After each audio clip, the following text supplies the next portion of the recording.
Dostlar, hər vaxtınız xeyir olsun.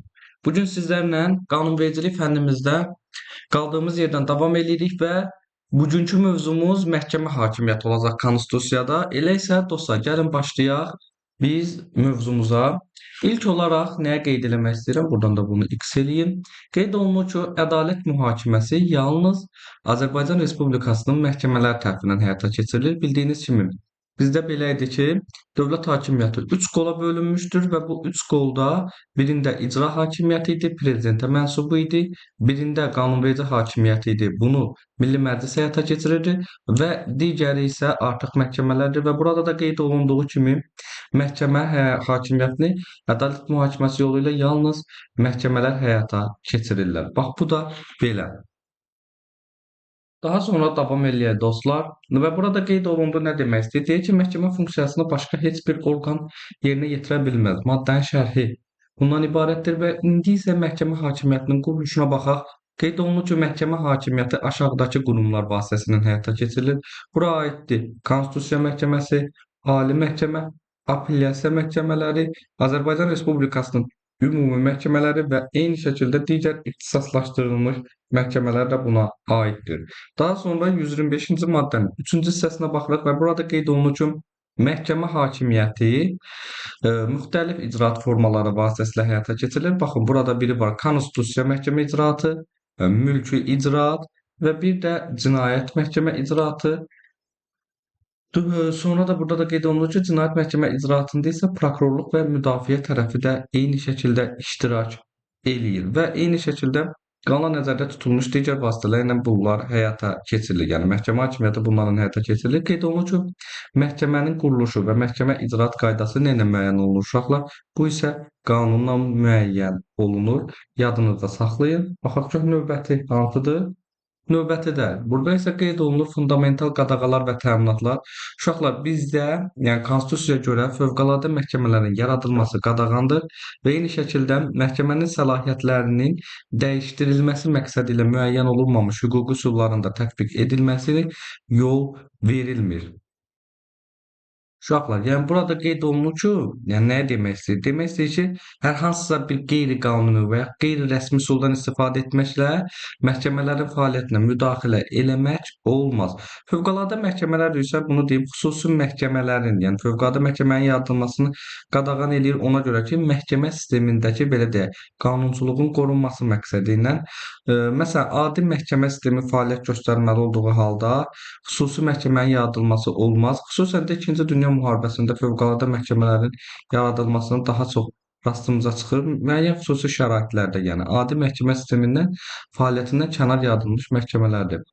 Və burada da qeyd olunduğu kimi digər hissəmizdə qeyd olunur ki, məhkəmə icraatı həqiqətin müəyyən edilməsini təmin etməlidir. Daha sonra keçək digərinə. Uşaqlar, burada 127-ci maddədə nə deyir? 127-ci maddədə qeyd olunur ki, hakimlər müstəqildir. Yalnız Azərbaycan Respublikasının konstitusiyasına və bir də qanunlarına tabedirlər. Nəyə tabedirlər desələr, deyirsiniz konstitusiya və qanunlara. Növbəti və burada müstəqillik, qərəzsizlik və dəyişilməzliyə baxaq. Qeyd olunur ki, hakimlər müstəqildir. Bu barədə mən artıq dedim. Dəyişilməzlik budur ki, hakimlər səlahiyyətləri müddətində dəyişməzdilər və hakimlər işə necə baxır? Qərəzsiz, ədalətlə, tərəflərin hüquq bərabərliyinə, faktlara əsasən və qanuna müvafiq olaraq baxırlar. Və burada bir qeydimiz var. Bu qeyd də deyir ki, məhkəmə icraatına hər hansısa bir səbəbdən bilavasitə və ya dolayı yolla məhdudiyyət qoyulması, qanuna zidd təsir, hədələr və müdaxilə edilməsi qadağandır uşaqlar. Növbətə baxaq, növbəti 127-ci maddədir yenə. Burada qeyd olunur ki, ədalət mühakiməsi vətəndaşların qanun və məhkəmə qarşısında bərabərlik əsasında həyata keçirilir. Yəni məhkəmə üçün fərq olmamalıdır. Belə deyim, siz hansı millətdənsiniz, cinsiniz nədir və s. Açıq məhkəmə icraatına baxaq, qeyd olunur ki, bütün məhkəmələrdə işlərin icraatı açıq aparılır. Ancaq bizim istisnamız da var ki, qapalı halda baxıla bilərmi? Bəli. Bu zaman məhkəmə güman eləyir ki, dövlət, peşə və ya kommersiya sirrinin açılması təhlükəsi var, ya da vətəndaşların şəxsi və ailə həyatının məxfiliyini qorumaq zərurəti olduqda. Bu da belə. Növbəti qeyd olunur ki, məhkəmə icraatı çəkişmə prinsipi əsasında həyata keçirilir. və burada qeyd olunur ki, ədalət mühakiməsi təqsirsizlik prezumpsiyasına əsaslanır. Hər kəsin məhkəmə icraatının istənilən mərhələsində müdafiə hüququ təmin olunur. Bunu da belə yadınızda saxlayın. Qiyabi icraat isə qanunda nəzərdə tutulmuş hallarda, yəni bunlar istisnadır, cinayət işlərinin qiyabi məhkəmə icraatına yol verilmir. Uşaqlar, ilk olaraq biz burada baxmalıyıq ki, qiyabi məhkəmə icraatı dedikdə nəyi nəzərdə tuturuq? Qiyabi məhkəmə icraatı, yəni təqsirləndirilən şəxs və yaxud tərəflərdən biri məhkəmədə iştirak etməyəndə keçirilən, belə deyək, məhkəmə prosesidir. Məsələn, fikirləşin ki, bir şəxsdir, məhkəməyə çağırılır, lakin onun harda olduğu məlum deyil və yaxud məhkəməyə gəlməkdən qaçır. Bu şəraitdə qanun icazə verir ki, qiyabi məhkəmə icraatına yol verilsin. Məsələn, əgərləri həmin şəxs xarici ölkədə tutam orada olursa, ona dair sübutlar varsa və s. Yəni bu zaman qiyabi aparıla bilər. Hə, bir də icraat dili uşaqlar. İcraat dövlət dilindədir. Ya da əhalinin çoxluq təşkil etdiyi dildə olur. O hansı ki, o müəyyən ərazidə əhalisinin çoxluq təşkil etdiyi dildə. Amma dili bilməyənlər üçün isə tərcümə və ana dilində çıxış etmə hüququ da təmin olunur. Növbətisinə baxaq. Növbəti burada hakimliyə namizədə aid tələblərə baxacağıq biz burada. Qeyd olunur ki, Azərbaycan Respublikasının vətəndaşı olmalı. Burada əsas önəmli məsələ uşaqlar, hüquqşünas ixtisası üzrə 5 ildən artıq iş stajı istəyir və ali hüquq təhsili olmasını istəyir ki, məsələn, deputatlarda bu yox idi bilirsiniz və yaxud prezidentdə yox idi. Və burada qeyd olunur ki, deputatlar başqa seçkili və ya təyinatlı vəzifə tuta bilməz. Sahibkarlıq, kommersiya və digər ödənişli fəaliyyətlə məşğul olmağa icazə verilmir, amma elmi, pedaqoji və yaradıcılıq fəaliyyəti istisnadır. Eyni zamanda bu digərlərində yoxdur. Siyasi fəaliyyətlə məşğul olmaq və ya siyasi partiyalara üzv olmaq deputat olmaq üçün bəli, deputat deyirəm, məhkəmə hakimi olandan sonra bunların məhdudiyyətidir. Nədənsə deputat ağlımda qalmışdı. Bax belə. Toxunulmazlığa baxaq. Burada da qeyd olunur ki, hakimlər toxunulmazdır. Yəni hakim cinayət məsuliyyətinə cəlb oluna bilərmi? Bəli, qanuna nəzərdə tutulan qaydada. Və hakimin səlahiyyətlərini isə qanunda nəzərdə tutulmuş əsaslarla və qaydalarla müvafiq surətdə xitam verilə bilər. Bu da belə. Və əlbəttə ki, görüm onun barədə yazmışam, hakimlərin necə, vəzifədən kənarlaşdırılması bunu deydim. İlk olaraq gəlin baxaq hakimlər cinayət törədir və bu zaman Azərbaycan prezidenti burada qeyd olunur ki, təşəbbüs irəli sürür. Ali məhkəmənin artıq prezident sorğu verib, axı təşəbbüs verib. Bu zaman Ali məhkəmənin 30 gün müddətində rəyi təqdim edilir və Milli Məclisdə müzakirə aparılır. Bax belə. Daha sonra yuxarı instansiya məhkəmələri, Konstitusiya, Ali, apellyasiya məhkəmələri üçün 83 səs çoxluğu tələb olunur ki, vəzifədən kənarlaşdırılsın. Başqa hakimlər üçün isə ümumi və ixtisaslaşdırılmışdan gedir 63 səs çoxluğu lazımdır. Sonra uşaqlar növbətisinə baxaq. Növbəti bizdə Konstitusiya məhkəməsidir. İlk olaraq Konstitusiya məhkəməsindən danışaq. Burada 9 hakim olur və burada necə təyinat olur? Prezident təqdimat verir, Milli Məclis tərəfindən bu hakimlər təyin olunur və bunun səlahiyyətləri çoxdur əlbəttə ki. Ümumiyyətcə belə deyək, Konstitusiya Məhkəməsi müxtəlif orqanların sorğusu əsasında normativ hüquqi aktların konstitusiya və qanunlara uyğunluğunu yoxlayır və eyni şəkildə əsas məsələlərdən biri də bunun şərh məsələsinə bağlıdır ki, konstitusiyada olan maddələrin şərhini verir. Gəlin baxaq, ümumiyyətcə burada sorğu verən subyektlər var. Bunlardan hansıdır? Məsəl üçün, qoyun o hissəni tapa bilirəmmi? Sorğu verənlərə bunu demək istəyirdim. Prezidentdir, Milli Məclisdir, Nazirlər Kabinetidir, Ali Məhkəmədir, prokurorluqdur, Naxçıvanın Ali Məclisidir. Uşaqlar, bunları necə yadınızda saxlamaqla bağlı mənim Konstitusiyadan qızıl qaydalar adına videom var, ona baxa bilərsiniz. Eyni şəkildə Ombudsman da var. Ombudsman ümumiyyətcə bir məsələ var ki, o normativ hüquqi aktların belə deyək, bir-birinə uyğunluğu məsələsi ilə bağlı Ombudsman sorğu verə bilər. Bunu da yadınızda mütləq şəkildə saxlayın. Daha sonra Hə, dostlar, bax belə Ombudsman barədə də dedik. Yenə də təkrar eləyirəm ki, Ombudsman əsasən insan hüquq və azadlıqlarını pozan qanunvericilik və icra hakimiyyətinin normativ aktlarından, bələdiyyə aktlarından və sair, yəni qanun müəyyən edilmiş qaydada həmin bu normativ aktların uyğunluğu məsələsi ilə bağlı Konstitusiya Məhkəməsinə sorğu verə bilər. Suallarda da bu şəkildə olur. Yəni Ombudsman sorğusu nə üçündür? Belə deyək, indi o suallar qarşımıza çıxanda mən sizə izah eləyərəm. Məhkəmələr isə müraciət eləyə bilir. Yəni bunu belə yadınızda saxlayın. Sorğu verənlər başqadır, məhkəmələr bərabərdir M-ə. Məhkəmələr isə müraciət eləyir. Hər kəs isə şikayət verə bilər. Yəni bunların hüquq və azadlıqlarını pozan normativ aktlardan belə deyək qısa şəkildə. Daha sonra uşaqlar, keçək yuxarıda mən izah eləmədim səlahiyyətlərindən. Məsələn, burada bu aktların uyğunluğu məsələsi var ki, qeyd olunur ki, qanunların, prezident fərman və sərəncamların konstitusiyaya uyğunluğu. Bilirsiniz, bizdə normativ hüquqi aktların belə deyək, hüquqi qüvvəsi var. Ən yuxarıda konstitusiyadır, referendumla qəbul olunmuş aktdır, qanundur, prezidentin fərmanıdır və daha sonra Nazirlər Kabinetinin qərarları bu şəkildə gəlir. Mərkəzi İcra Hakimiyyəti orqanlarının aktları. Yəni burada söhbət gedir ki, məsəl üçün heç vaxt gedib fərmanın Nazirlər Kabinetinin qərarına uyğunluğunu yoxlamaq. Fərmanın bundan yuxarısındakına uyğunluğunu yoxlamalıdır. Burada da qeyd olunduğu kimi. Məsələn, burada qeyd olunur Milli Məclis qərarları, Nazirlər Kabinetinin qərar və sərəncamlarının konstitusiyaya uyğunluğu. Eyni şəkildə prezidentin fərman və sərəncamlarının da. Amma bundan sonrakında digərlərində, məsələn, prezidentin sərəncamını götürməyəcəksiniz uşaqlar. Baxın burada nə deyir?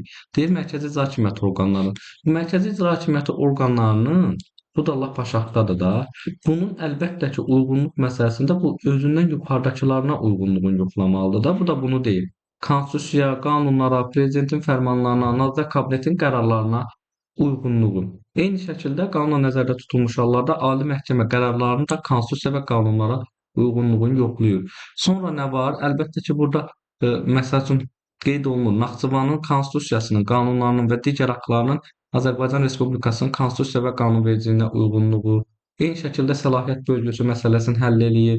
Burada qanunvericilik, icra və məhkəmə hakimiyyətləri arasında səlahiyyət bölgüsü ilə bağlı mübahisələri həll eləyir. Məsələn, qüvvəyə minməmiş dövlətlərarası müqavilələrin konstitusiyaya uyğunluğu, hökumətlərarası müqavilələrin isə konstitusiya və qanunlara uyğunluğu. Belə fikirləşin uşaqlar. Konstitusiya, yəni bu hökumət dəyişir, amma dövlət yox. Ona görə hökumət deyirsə, konstitusiya və qanunları da götürməliyik.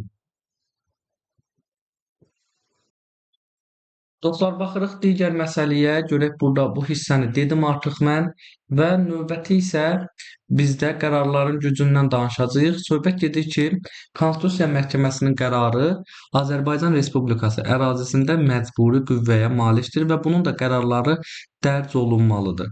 Və onu da qeyd edək ki, məhkəmənin qərarı ilə konstitusiyaya zidd hesab edilən qanunlar və digər aktlar müəyyən edilmiş müddətdə qüvvətdən düşür.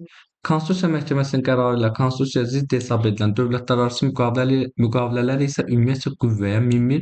Bunu yadınızda saxlayın, bu qəbula düşə bilən sualdır. Daha sonra Ali Məhkəmədən danışaq. Uşaqlar, baxın burada da bizim piramidamızda Ali Məhkəmə yuxarıdadır, apellyasiya, ümumi və ixtisaslaşdırılmış məhkəmələr. Və qeyd olunur ki, ümumi və ixtisaslaşdırılmış məhkəmələrin icraatına aid edilən mülki cinayət və digər işlər üzrə Ali Məhkəmə orqanıdır bu Ali Məhkəmə və əsas funksiyası isə kassasiya qaydasında ədalət mühakiməsini həyata keçirməkdir. Uşaqlar, kassasiya qaydası da burada da gördüyünüz kimi, baxın, yəni siz əgər ümumi məhkəmədə bir qərar çıxarılırsa sizin barənizdə, sonra siz bunu yuxarı orqana apellyasiya verə bilərsiniz. Apellyasiyadan isə, yəni razı olmasanız Ali Məhkəməyə verə bilərsiniz və s. Yəni söhbət kassasiya qaydası dedikdə bunu deyil, bunun da ətraflı izahını vermişəm və məhkəmənin praktikasına aid məsələlər üzrə izahatlar da verir. Və bunların necə seçilir hakimləri yenə prezidentin təqdimatı olur, Milli Məclis tərəfindən təyin edilir və Ali Məhkəmənin qərarları isə dərc olunmalıdır. Növbətisinə baxaq uşaqlar, növbətisində nə deyir? Artıq apellyasiya məhkəməsindir. Apellyasiya məhkəmələri isə yuxarı instansiya məhkəmələridir və bunun da hakimləri prezidentin təqdimatı ilə Milli Məclis tərəfindən təyin olunur. Bu qədər sadə. İndi isə prokurorluğa baxaq. Prokurorluğun da bir sıra səlahiyyətləri var. Görək bu səlahiyyətlərə hansılar aiddir? Baxın, qanunların icra və tətbiq olunmasına nəzarət edir, cinayət işləri başlayır və yaxud da ki, istintaq aparır, məhkəmədə iddia qaldırır, məhkəmə qərarına protesto verir və məhkəmədə dövlət ittihamını müdafiə eləyir. İndi isə uşaqlar, gəlin baxaq görək, dövlət ittihamı dedikdə nəyi nəzərdə tuturuq? Dostlar, dövlət ittihamı dedikdə burada cinayət işlərində prokuror tərəfindən irəli sürülən ittihamdır. Məsələn, burada bu məhkəmə prosesində dövlətin mövqeyini əks etdirilir. Yəni cinayəti törətməkdə şübhəli bilinən şəxsə qarşı ittihamlar dövlət adından prokuror tərəfindən irəli sürülür. Məsələn, fikirləşin ki, bir şəxsdir, oğurluq eləyib, iş gəlib çatıb məhkəməyə. O zaman prokuror həmin şəxsə qarşı dövlət ittihamını irəli sürür. Məsələn, prokuror sübutları toplayır, şahidləri məhkəmədə dinləyir və məhkəmədə oğurluq hadisəsini izah edir. Yəni məqsəd də nədir? Həmin şəxsin qanunu pozduğunu sübut eləmək və dövlətin qanunlarını müdafiə eləmək. Və qeyd olunur ki, prokurorluq baş prokuror tabeliyinə əsaslanan vahid mərkəzləşmiş orqandır. Növbəti gəlin baxaq iyerarxiyaya. Baş prokuror necə təyin olunur? Milli Məclisin razılığı ilə vəzifəyə təyin və vəzifədən azad edilir və bunun müavinləri, eyni şəkildə respublika üzrə ixtisaslaşmış prokurorlar və Naxçıvanın prokurorları isə baş prokurorun təqdimatı ilə prezident tərəfindən vəzifəyə təyin olunur və vəzifədən azad olunur. Ərazi və ixtisaslaşdırılmış prokurorları isə prezidentin razılığı ilə baş prokuror tərəfindən vəzifəyə təyin və vəzifədən azad edilir. Növbəti baxaq uşaqlar, burada qeyd olunur ki, məhkəmənin qəbul etdiyi qərarlar dövlətin adından çıxarılır, qərarların icrası məcburidir və əgər icra olunmasa, qanun müəyyən edilmiş məsuliyyətə səbəb olur. Və qeyd olunur ki, məhkəmənin qərarı qanun və sübuta əsaslanmalıdır. Növbətisinə baxaq. Burada isə artıq yəni ümumidir. Yəni demək olar mövzumuz bitib. Baxın, ən yuxarıda Konstitusiya Məhkəməsi vardır, Ali Məhkəmə, apellyasiya məhkəmələri və bu şəkilə baxıb qısa şəkildə yadınızda saxlaya bilərsiniz bunları. Burada prinsipləri var və sair. 127-ci maddə bu prokurorluğumuzdur. Bizim bu haqda da danışdıq. Bax belə uşaqlar. Demək olar ki, məhkəmə hakimiyyətində nə var idisə, hamısını sizlər üçün ətraflı danışdım. Bütün maddələrin şərhini verdim. İzlədiyiniz üçün hər birinizə təşəkkür edirəm. Sağ olun.